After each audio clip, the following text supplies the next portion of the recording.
2023 rugsėjo 25 dieną buvo parašytas skundas Vilniaus STT. Dėl to, kad Viktorija Žvirblytė, Marijampolės NDNT vedėja, nustatė didelį darbingumą 55 procentų, nei objektyvus buvo suklastotas sprendimas dėl darbingumo lygio vertinimo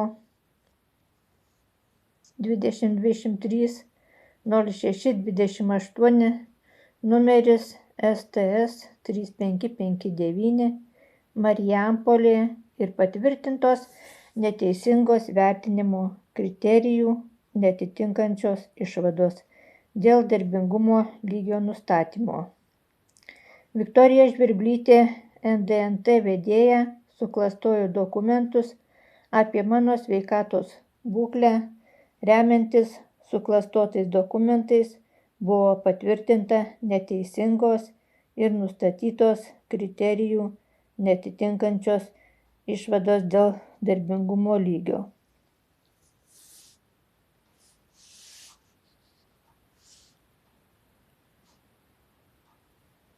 Aš prašau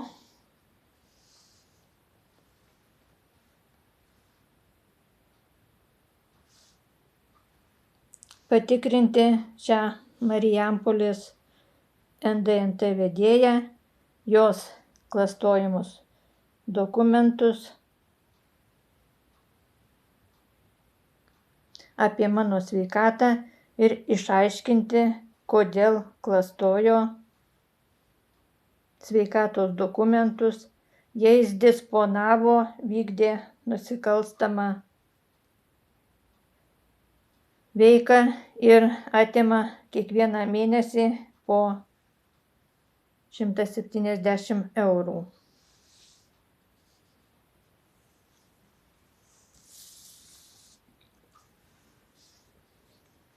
Taigi iš STT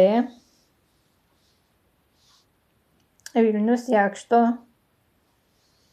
gatvė gavau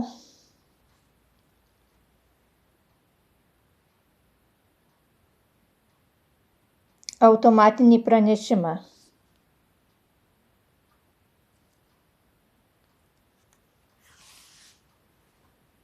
Ačiū, kad kreipėtės į Lietuvos Respublikos specialiųjų tarnybų tyrimų tarnybą. Jūsų pateiktas dokumentas yra gautas ir bus išnagrinėtas asmenų, kurie kreipėsi į Lietuvos Respublikos specialiųjų tyrimų tarnybą.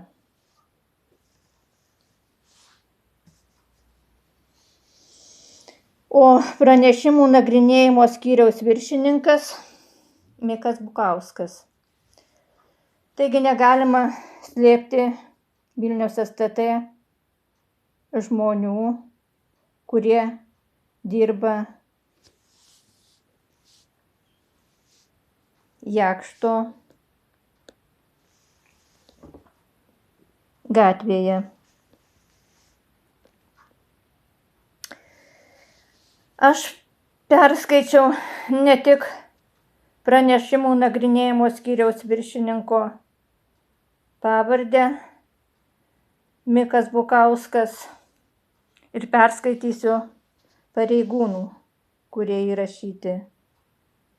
O kodėl perskaičiau viršininko ir pareigūnų, tai gal iš anksto pasakysiu, kad Jūratė Ragaišienė pareigūnė tapo labai greitai pranešimų nagrinėjimo skyriaus viršininkė. Taigi pareigūnai Greta Beržanskė, Karolina Vaitkevičienė, Rolandas Olšauskas, Jūratė Ragaišienė. Taigi, po kiek laiko gaunu iš Lietuvos Respublikos specialiųjų tyrimų tarnybos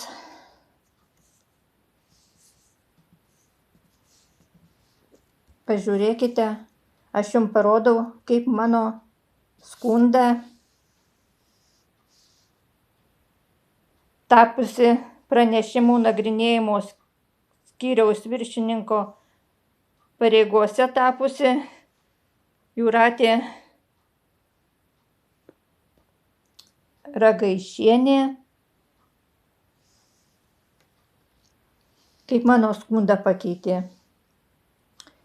Dėl skundo apie galimai nepagrįstai nustatytą darbingumo lygį.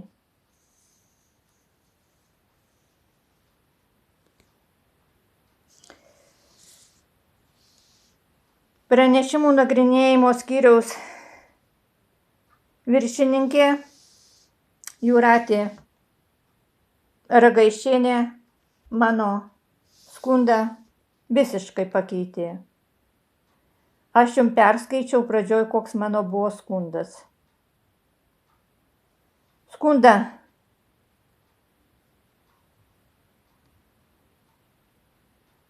jinai visiškai sutrumpino, nes tapusi Jūratė Ragaišienė pranešimų nagrinėjimo skyriaus viršininkė, jinai gali klastoti skundus.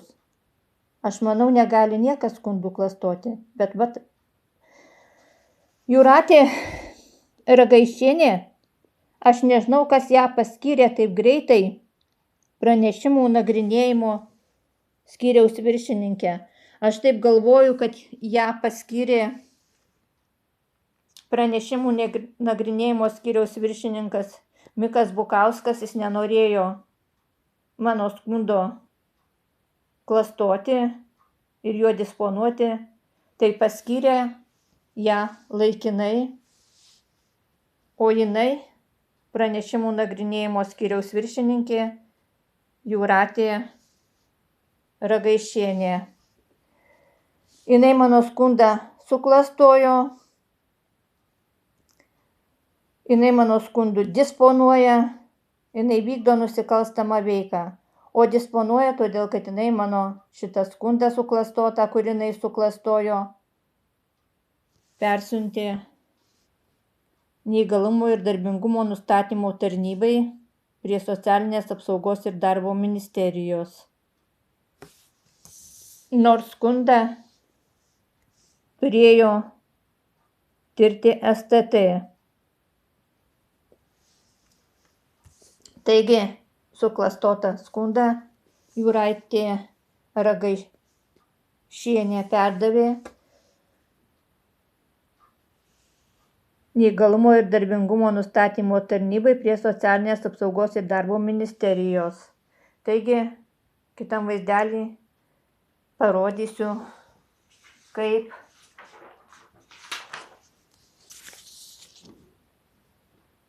Vytautė Polujauskienė meluoja ir visą neteisybę, nes taigi Vytautė Polujauskienė kartu su pranešimų nagrinėjimo skyriaus viršininkė Jūratė Ragaišienė gali klastoti dokumentus, gali jais disponuoti ir gali vykdyti nusikalstamą veiklą ir gali neįgaliuosius badu marinti ir gali badu marinimu taupyti neįgaliųjų sąskaitą.